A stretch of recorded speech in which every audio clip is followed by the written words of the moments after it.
An estimated 1/3 of the world's population is infected with tuberculosis. 1/3. And here's the culprit, the minuscule bacterium called Mycobacterium tuberculosis. But does that mean 2.3 billion people are sick? Fortunately not. Only a small proportion of them actually become sick. To understand why, let's take a closer look at the bacterium itself. When someone with TB coughs, they expel little drops of saliva that fly into the air. Some of them may contain the TB mycobacteria, which can then be inhaled by someone close by. The mycobacteria then continue their journey down the respiratory tract and into the lungs. That person is then infected with TB. And this is where it all becomes a little more complicated. The body detects the invasion and sends out its first line of defense. This includes special cells called macrophages, which engulf the mycobacteria and transport them to the lymph nodes, where they are neutralized. If they're neutralized, the person will have what is called latent tuberculosis.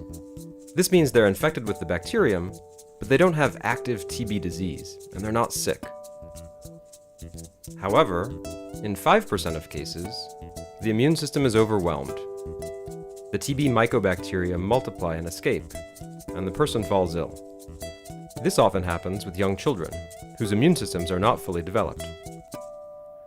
In other cases, latent TB can wake up and become active TB.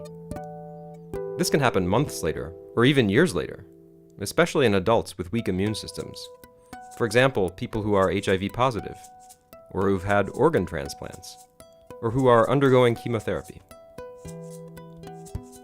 Once in the lungs, the bacteria may spread via the bloodstream or the lymphatic system to other parts of the body, to the lymph nodes, bones and joints, the digestive system, the central nervous system, the liver, or the heart.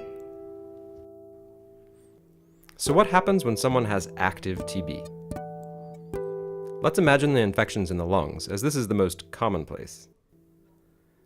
The patient starts coughing, has difficulty breathing, and suffers from chest pains. If these symptoms last for more than a few weeks and are accompanied by fever, night sweats, and weight loss, the doctor has good reason to suspect tuberculosis. The next stage is diagnosis, and then treatment. The battle is far from over.